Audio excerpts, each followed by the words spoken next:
Good morning, everybody. Welcome to another episode of Profusion. Today we've got Brady and Alyssa Hammond. How are you guys? Good.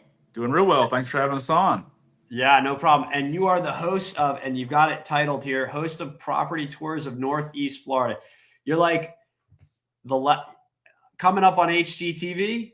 Is that like That is like the goal. pipe dream. That's kind of the far reaching, when we talk about what is success for the show, that would be the top of the list if we were able to get some sort of national exposure. There has been some interest. Our producer tells us that there's been someone from HGTV actually who said, hey, we like the concept of the show and at least they want to take a look at it. So we aren't trying to get our hopes up. We don't think something like that will likely happen, but I guess we have as good a shot of it as anybody does. So I guess we'll see. Well, I think we got to focus on, we believe we need to say, we think it's going to happen. You're right. This time next year, we will be Florida's version of Chip and Joanna Gaines. That's what I'm speaking into. What do the kids say? I'm manifesting that. That's what the kids say these days. So you're right. There you go. I like your thought process. Right. Thinking, if you think it's not going to happen, right, then it's not, right? Then, yeah. So we need to say. I do think that if it were to go on HGTV or something more national, we would probably expand it beyond Jacksonville. You could do a season on Jacksonville, but you'd probably do different cities each season or something like that. So we're coming up with the concept right now, basically. Yeah. So this. Yeah, we've talked about it, and just from a strategic standpoint, we do feel like it could be a pretty interesting show on the national level. I know a lot of people are interested in real estate overall. You can see how popular HGTV is. And our show is original. There's not really another show like it, and it, showcasing in the local instance, it's showcasing the different areas of Northeast Florida. But if it was to go national, you could do property tours of Dallas, Texas, property tours of Nashville, Tennessee. A lot of these very popular areas that people are migrating to, or despite the popularity, people are always interested in real estate and interested in kind of what are the popular places to live in those communities. And we think our show is very informative, and I think it would do well on a national level. Of course, we're a little biased in that sense, but I guess we'll see what happens. We're going to definitely give it a go and see who might have some interest out there. So what would this be considered, like single A, double A, triple A? Obviously HGTV is the pros, right? So what level is this at?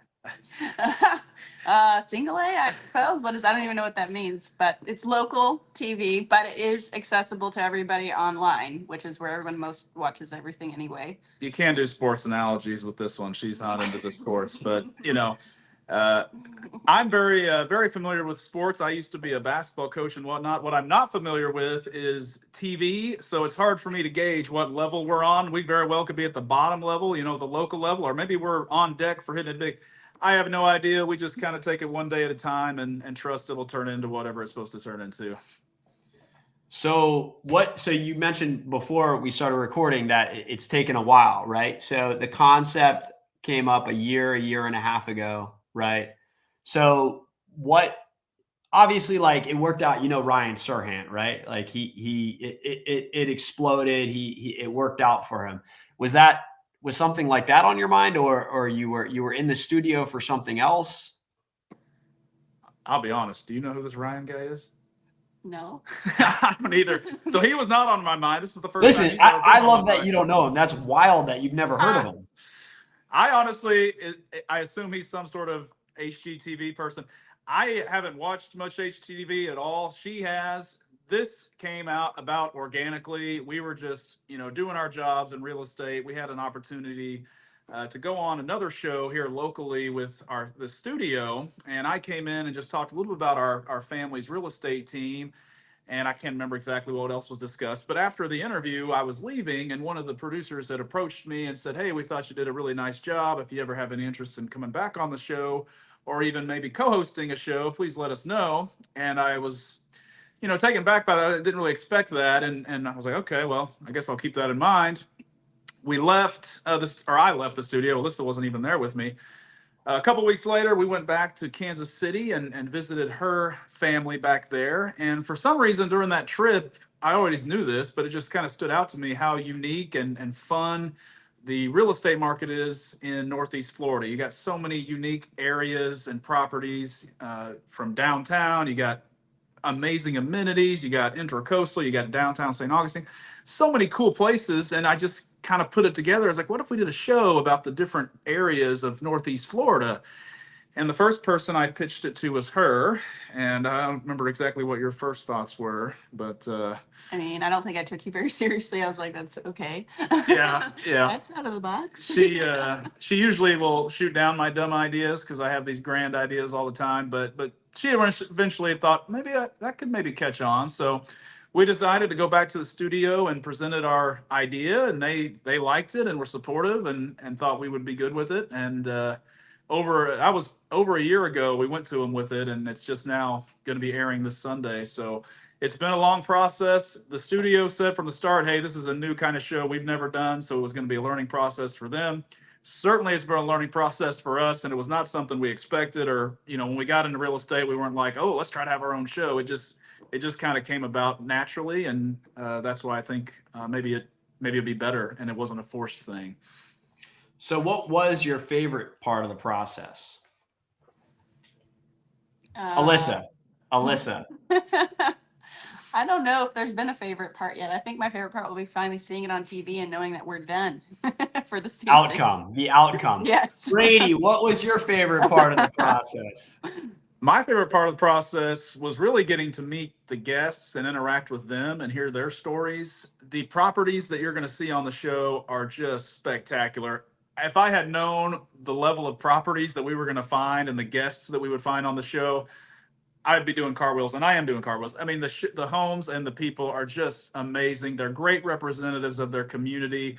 And, you're always learning in real estate how to be better at your craft. And I feel like I've gotten better at my craft because I've gotten to know not only these people, but their stories and what it's like to live in these communities.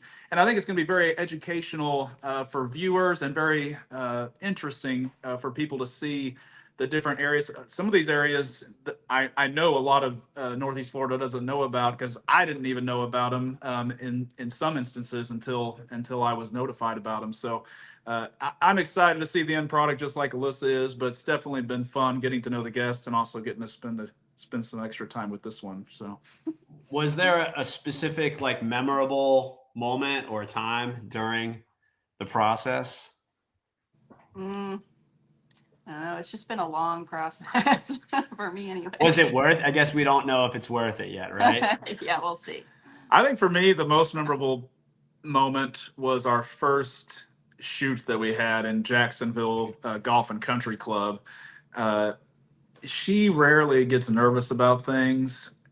That was the most nervous I've really seen her, was because I wasn't that nervous. You seemed more nervous than I seen her. And that's your favorite memory? Well, it was just the excitement of it. It was the first time for me being like, oh, we have a TV show. And I was really impressed with the videographers, that how they conducted themselves professionally, and the product that they put out. When we first saw that first preview of that segment, I was blown away and excited. And because I was worried at first when we were getting in the show, I thought it might come out like some sort of a local car commercial quality. This is going to represent me no matter what comes out. And I was concerned it was going to be a local car commercial, kind of local TV.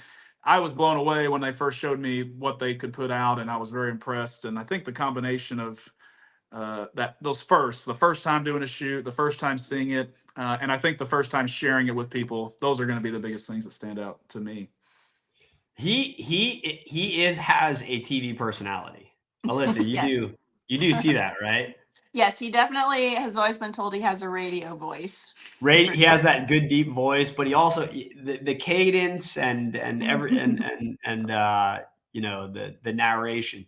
So how long have you guys been in business? How long have you been realtors? How long have you been in the area? Tell everybody about yourselves. Yeah, so my parents have been down here for over a decade. What was that? He said Alyssa. Alyssa? In other words, you have a great TV voice, but shut up. I know. Yeah, I'm going to dominate the conversation.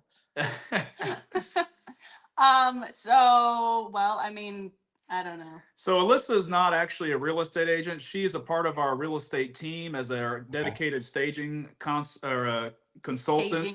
Staging consultant. She's got kind of a background and an eye for that interior design. She also helps me with the marketing, and our most important job is wrangling our 2 small children. Yes. But as far as the business itself, I work myself as a realtor, and then my parents are both realtors, and my parents have been doing it for decades, and they've been in Florida over a decade. And they got so busy with it, they eventually and were looking for some help. And my wife and I were both in education when they started looking for some help. And we've always done well with residential real estate, just from a money standpoint.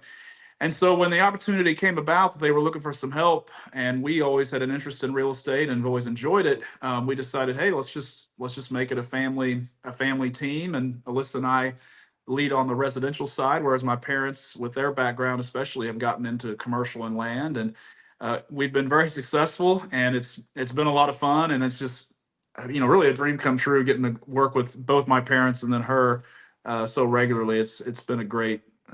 It's been definitely a decision that's seen a lot of fruit, and we're thankful that we made. And you came from education, you said? What Yes. were you? What do you mean? What teachers or professors or substitutes or? So I was a theater director. I taught choir a few times. I taught English. So everything on the arts side. And then he was a PE teacher, always coaching the whole time. So mainly he was a basketball coach for high school. They call me the professor on the basketball court, so I'll stop. Okay. not really. No. So he's taught every grade level of PE. I think you've. And then I eventually got into administration. My last few years in education, I was an athletic director and assistant principal, and I was still coaching.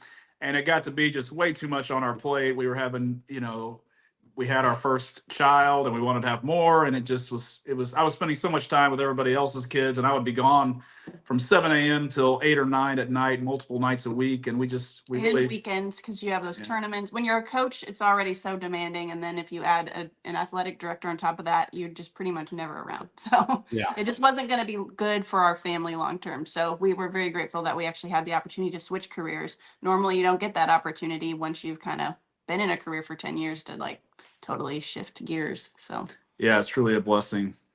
I agree. I was a tennis professional for 8 years, and I was like, it was really hard to figure out how to support a family off of that. So I had to go into the office, I guess.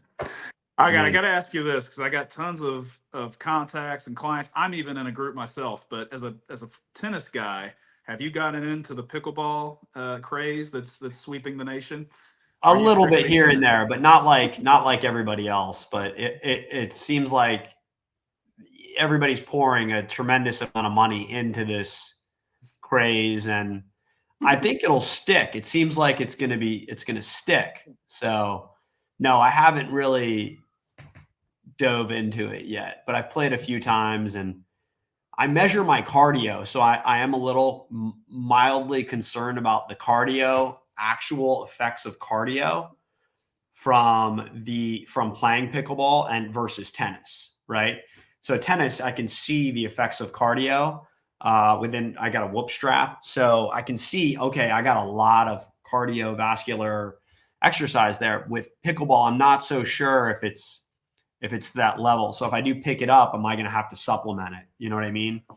That's interesting. I've never really thought much about that. Well, that's why I play sports, right? I mean, I guess it can be used for networking and fun, right? Which is probably the way I'll look at it at some point. But because it's probably, categorized as networking and fun and just meeting people, which, I'm at the Ponte Vedra Inn and Club, and they're going to tear the whole club down basically for these pickleball courts. It's madness. And, so that's basically what's pretty much going on. They're rearranging the club just to have pickleball courts. What's that? Said forget golf and the beach. We just want pickleballs. Yeah, pickleball will be on the front cover, and you'll have a small pictures of the beach and the the pools and all that. Ridiculous. Yeah, I mean, they talked about for years diversifying with basketball, but it never came to fruition. And so they're finally doing this pickleball thing. But they talked about putting in a basketball court for years. So Just thundered really loud outside. Yeah, it's raining. It's raining. So so this airs on Sunday, April 14th. 14th at noon on ABC 25. How do you find that? Because I stream, like I've got YouTube TV now. Like, how is it even possible to, how do you find it? Yeah, it should be accessible on YouTube TV. Okay. I'm not sure the exact channel. Whatever your regular ABC channel is, it should be on there. I've had some people ask what channel it is on for, Comcast and this and that. We don't even have Comcast. Obviously, you could watch it through the antenna locally on channel 25.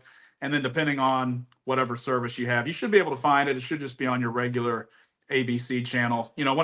On Monday nights, everybody watches Bachelor, of course, Bachelor Nation, all the way. I'm not Same allowed channel. to. My wife won't let me. She's like, oh Wow. my God, this is trash TV. I'm like, yeah, it's kind of cool. Like, We are proud members. I get made fun of because I like Bachelor. My best friend makes fun of me all the time. So hopefully that won't deter people from watching our show because it's nothing like The Bachelor, I assure you. But so not near as interesting. So y'all don't have Comcast. Is that what you said? mm-mm. So how do you have YouTube TV? Is that? Yes, we do have YouTube TV, and we watch Netflix, Hulu, all that kind of stuff. The streaming services, and we do have the old fashioned antenna as well that we don't bust out as much anymore since we have YouTube TV. But. Well, and when you have a 2-year-old and a 5-year-old watching things when they air, it's just not a thing. So we always stream things so that we can watch them on our own time, which is usually way late at night once the kids are in bed. So. Yeah. I found myself watching less TV because I don't know how to navigate it yet. Right. And I'm like, that's actually probably a good thing. Right. But I can't believe y'all don't know who Ryan Serhant is. Who is that? Tell me who that is. Maybe I do know who it is. I don't know. But he's from Bravo TV. He's a realtor on Bravo TV. Oh, okay. That's I like don't think I've ever watched HGTV Bravo. That's. I have not watched Bravo at all, but maybe our show will end up on there. It'll be all come full circle. I don't know. Yeah, who knows? That'd be good. Or Netflix is kind of the new thing. That's where everybody's pulling now these days.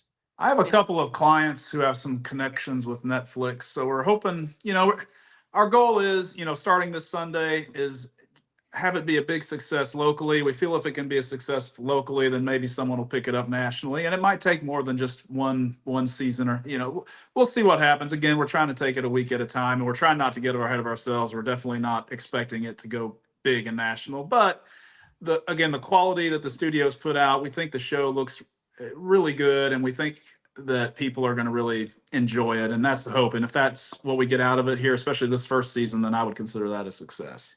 I've always felt like the level of wealth and drama in this area, you could definitely put like a Real Housewives out here or like a $1 million, like a Bravo show. And I haven't, only HGTV has pulled this way in this region. I haven't seen, basically, I guess I'm saying Bravo again, because that's Real Housewives. But like, I don't know. But maybe I don't know if I like where this interview is going. We've talked about Bachelor, Real Housewives. I mean, what do we got going on here? We're gonna end up on the real world of Northeast Florida before we know it. So, what is reality TV like? I don't know. I guess less real than you think when you are a casual watcher. And then once you're making reality TV, you're like, oh, we have to do several takes sometimes. Of course, ours is a little different because we're, Ours is very authentic and real, I think, just because the people are so honest, and we're honest. We are totally ourselves. Yeah. How we are right here on the show on this interview is kind of how we are in real life. I talk too much, and she tells me to shut up and rolls her eyes a lot. But in our instance, I feel like it is reality TV. Yes, it's not a live shoot. There's plenty of mistakes that are made to get cut out of the show and this and that. But I do feel like ours is. Well, yeah, no, I'm not saying we're not authentic. It's more just there's so much that happens that doesn't get caught on camera, Mm-hmm. So that makes me think about all the reality TV I watch. I'm like, wow, how much stuff's going on that they don't show because you only have the cameras on for so long, So. And you hear about things, especially on these HGTV style shows, where the people really aren't looking for homes or they're really not selling, And our show doesn't have anything to do with buying and selling. The people that are on the show aren't trying to sell. They're just people that really love their communities, are well vested in their communities and want to showcase their communities. And that's what the show is about. There's not the drama of, oh, is it going to sell, or oh, are they going to buy it? Where I think you get a lot more of that kind of fake reality TV where you got these people that aren't really looking to buy and they're just trying to come up with a storyline. Ours is mostly informative. It's real people, real stories, and real footage of where they live. So I think it's a good representative of what reality TV is supposed to be. So Yeah, Well, I got my assistant passed me a question. What is the hardest part about filming a TV show? Mainly when you have children, trying to juggle that plus your regular life, I would say. Probably just trying to fit it into our regular lives, because it's not like it's the only thing we do, you know? It's like a very small part of our lives. So I guess just finding the space for it has been the hardest part. yeah, I would echo that. We are very busy in a lot of areas of our lives. You know, a lot of people that do TV shows, that's all they do. We are very busy with not only just real estate, but we have small children at home. We're juggling a lot of balls constantly, and it's trying to manage the time that it takes to put out a good product. Because that's the big thing. Alyssa and I are both perfectionists, and we want to put out. We don't want to release anything that's not right. So we put in a lot of time and detail in making this right, and we do that in a lot of areas of our lives. So I think I'd echo what Alyssa says. Balancing that, the time has been the biggest challenge. Gotcha. All right. Yeah. The time. Yeah. Because I mean, did y'all get paid? Did they pay you to be on the show? So Not yet. Not yet. Right. I mean, that's why you got to balance. It's like one of those things where you don't get paid. So you got to like be careful of your time pretty much. Yeah, I mean, we're still working and going to soccer practice and basketball practice and ballet practice and all the things. Not that we wouldn't be doing that anyway, I guess, but yeah, they're definitely not paying us this first season. Our hope is that first season is successful enough. You get enough people wanting to sponsor the show that have seen the concept, that have see how popular it is, that perhaps we do get paid in the future. Again, this first season was really about opportunity. You know, could there be opportunity that we get paid from the show? Of course. Definitely, it's obviously given us good exposure. We hope we get our names out there, and people will consider us if they've got real estate needs, so we could potentially get paid that way.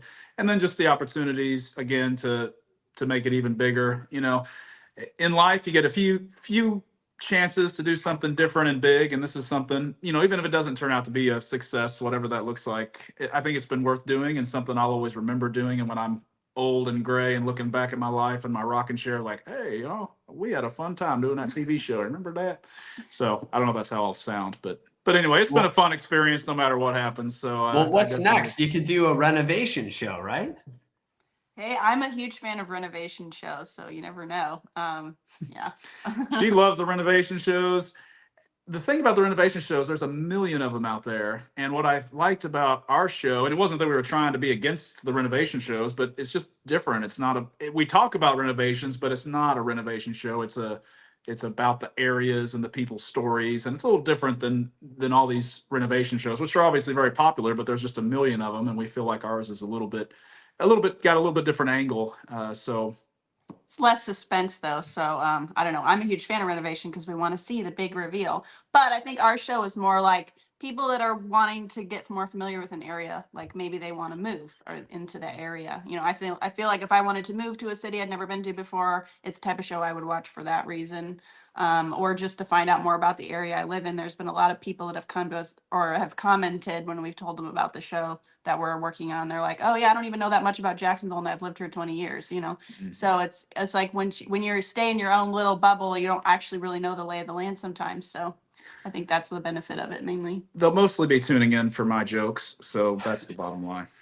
I did read an article that said we're the second highest city in the country for millennials to move to. Have you heard about this? Or Well, we're millennials and we moved here, so like Yeah, back when the market was crazy, I saw a few articles that talked about the hottest places in the country where people were moving to, and Tampa was one, and Jacksonville Right. was number two.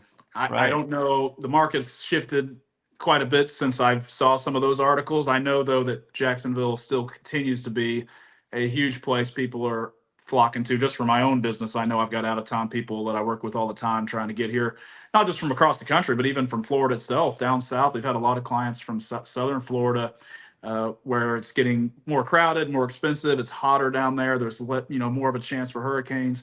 Whereas here in Northeast Florida, a little cooler, maybe not quite as crowded, as expensive, and not quite the hurricane history. So it's just an attractive place that people want to be at. And I think the show is going to be very good, not just here locally, but hopefully people can a good opportunity for people to learn more about the area that are trying to move here, which there's plenty of people doing that as well. Is it still a lot of people trying to move here? Because I know a couple of years ago, 2-3 years ago, it was crazy, right? Is it still crazy, or I've been out of the market a little bit. Has it tapered down? Yeah, it's not like it was for sure. That said, there are pockets of Northeast Florida, especially, St. Johns County, the northern part of St. Johns County, when you got those top rated schools in Florida. People are still just trying to flood into there, especially as you get closer to the beach. I know there's different neighborhoods where it's just super hot. People are trying to get in, and overall, still very popular, very sought after area. It's just not quite what it was when it was just a feeding frenzy. Where are you seeing people come from? Well, stereotypical, there's always New Jersey. People are always trying to come down from New Jersey. We've had a lot of people, New Jersey, New York. We've had a lot of people from Pennsylvania area as well. Seems like a popular one. And then honestly, Southern Florida has been one of the other ones. We've had a lot of action, at least our family, people trying to come up from Southern Florida has been a popular one as well. So those have been the most areas. There's been others as well, but from our perspective, those have been the most areas most people are migrating from. Well, and of course the Midwest too, Yeah. The Midwest? Well, yeah. The Midwest, we've had several clients from the Midwest recently, namely her family, her in-laws, and her grandma, and her brother came down here temporarily. Now he's, what area is he in? Rosemary Beach area, but He's gone over to Rosemary Beach, but he's come down to Florida as well. So she's a perfect example of, or we are, the Midwest. I mean, we came down from the Midwest a few years ago, and now her family has just recently come down here as well. So Florida is a big destination for Midwesterners because, it's better weather, the ocean, but I feel like not as expensive as some of the other like coastal areas. So for like a realtor strategy, I feel like that's how to get the leads, right? Like if the kids are here, I feel like the whole family does end up here in the area, right? I feel like that's a common item that is happening in, especially like the Nocatee area, right? Mhm. So for whatever reason they want to be around, they stick together. I've heard and seen this occurring. It sounds like, it's happening with you guys also. And Totally. And I think what you said about millennials are all having kids right now, right? So it makes sense why they'd be coming here because it's a more family friendly environment than a lot of places. So yeah, it's pretty conducive to small children. there's so much to do here. You're only a couple hours from Disney World. You got the beach. You got plenty to do in Jacksonville, St. Augustine, with more to come, hopefully. And I tell people this all the time, not just because I try to sell people real estate here, but it's the honest truth. If there was one country in the world I would live in, it would be United States. If there was one state within the United States I'd want to live in, it would be Florida. And if there was one area I'd want to live in, it would be where we are right now. So this really is this is my dream place to live in. This is like if I could pick one place in the Paris, world, it would be right here. Yeah, I do over not Paris share or London or Vegas, really? I don't know that I No. share your views there. I mean, I don't know. I mean, Hawaii to me is kind of my preference. Hawaii is too isolated. Las Vegas is too crazy. London is too, London-y. It's just this is where it's at right here.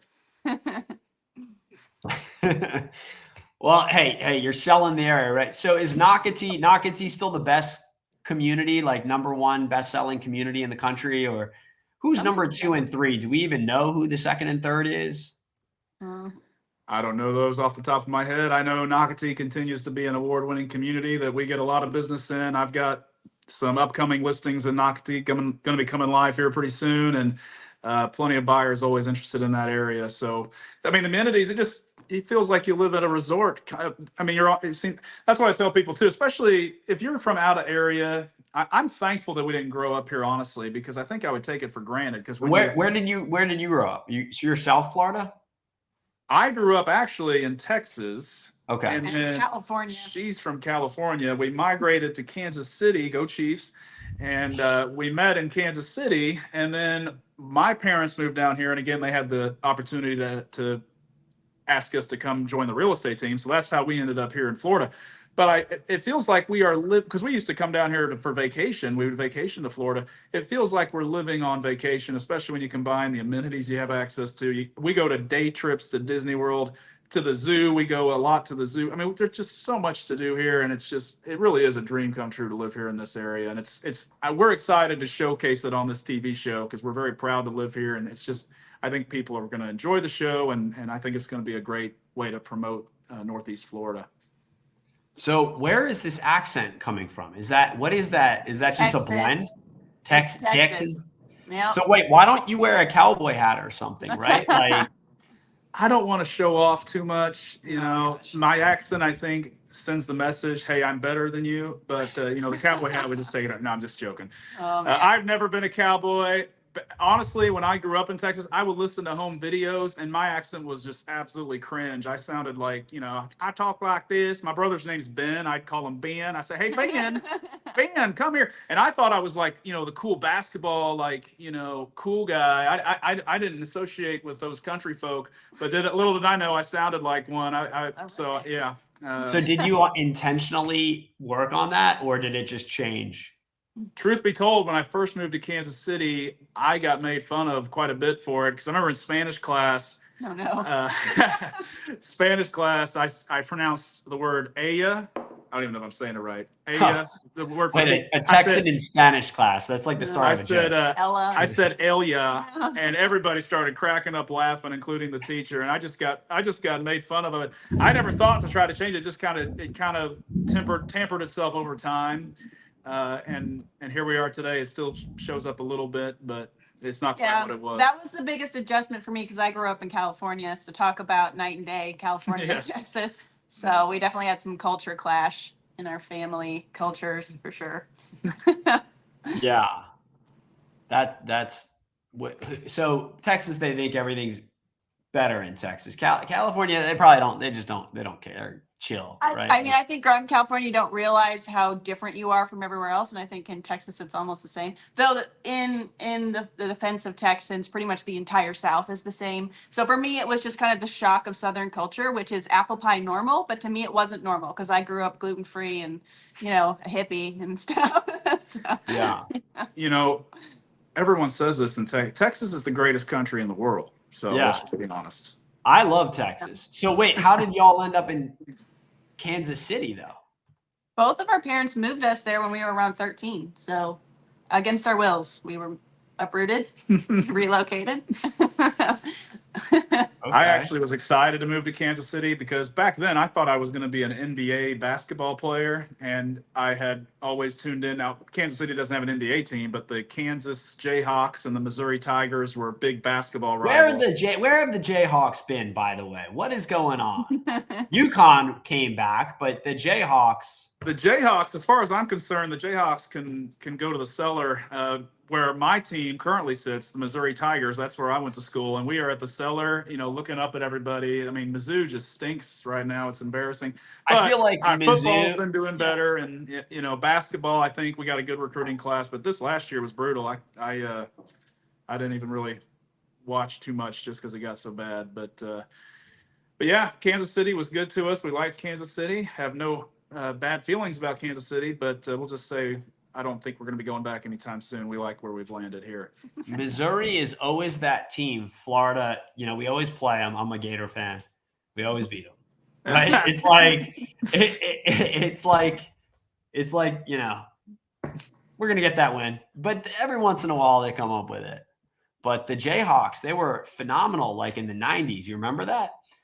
Oh, yeah. I mean, Mizzou was pretty good in the 90s, too. We weren't on the Jayhawks level, but it was what's a shame is I understand why Mizzou had to go to the SEC, but it really ruined that rivalry because that was one of the best rivalries in the country, the Missouri versus Kansas. It was a ton of fun. I was in school when we were still in the Big 12, and it was those games were always just so thrilling. And since all this conference realignment thing, I really do think it's affected college sports. I'm not as interested in college sports as I used to be. Still have an interest, but not near the level. And it's a shame that some of those rivalries, regional rivalries especially, have been kind of messed up. And where did Alyssa go? Where'd you go? Did you go to Missouri as well? No, I did not. I went to a private schools and different Like a things. theatrical theater? I wound up being a theater teacher. I was on the track to be a professional ballerina, and then my dad kind of talked me into diversifying because he felt that was too narrow of a career choice. Because I was also in singing, acting, all sorts of things. So theater's kind of where I landed, yeah. But I was always teaching more in private schools. He was in the public school, so yep. I got. He's drafting a question. It's really long, buddy. Can you? This will be a good one. I hope so. This is extremely long question. You gotta. All right, here we go. Long. We'll wrap it up with this final question. Wait, this is not one question. This is two questions. Okay, what is the initial? Oh boy. I'm not asking that question. All right, so I'm not asking that question. Oh man, All that right. must have been a good one. Now I'm curious. Not asking that question. All right, so basically we can we're Sunday noon ABC 25 Northeast Property Tours, first step, second step HGTV, third step Bravo, right? Brady, don't let me down. Yeah, let me tell you the episodes that we have coming to you. So Brady, don't let me down. I would never let anybody down. That's not what I'm about. I'm about lifting up. That's what Level I'm up, level up, level up, level up. I do want to give you a quick rundown of the season, though. So the premiere on Sunday will be downtown Jacksonville. We have two just amazing properties. One's a condo at the Berkman Plaza at Berkman, and one of the other properties is a huge riverfront house in San Marco. It's outstanding. And then we have downtown St. Augustine will be week 2. Jax Beach is week 3. We got 2 oceanfront properties for Jax Beach. Headed to Ponte Vedra Beach for week 4. Intracoastal West for week 5, and then the season finale will be in Nocatee. So 6 weeks starting April 14th. If you miss an episode, we are going to post a link to each episode after it airs on our website, which is hammondfamilygroup.com. If people want to stream it, go to that website and you'll be able to watch it and share it with anyone who might have an interest in Northeast Florida. Or if any of you out there have connections with Bravo or HGTV, feel free to send it their way. We welcome any of that kind of promotion. Like I said, I'm always lifting up. Andrew's got me confident now it's going to happen. Initially, I was like, it's probably not. But now he's like, you guys are the next stars. So you know what? Let's just believe. You got to believe. Starts with the words. I heard the Ponte Vedra Beach House was in the Wall Street Journal too. Yeah, there's been making, you got the HGTV, what, Home of the Year up in Anastasia Island. It's been, Northeast Florida's catching some attention nationally. So we hope we can kind of jump on the coattails of some of that publicity and people will want to dive even deeper, which is what this show is going to do, no doubt. Well, I'm excited for you guys. I'm excited for it to watch it. And I got to track it down on YouTube TV, but we'll figure it out. But off to the Masters, right? That's what I'm watching right now. Thank you guys. Thanks for coming on. Thanks for having us, Andrew. No, anytime.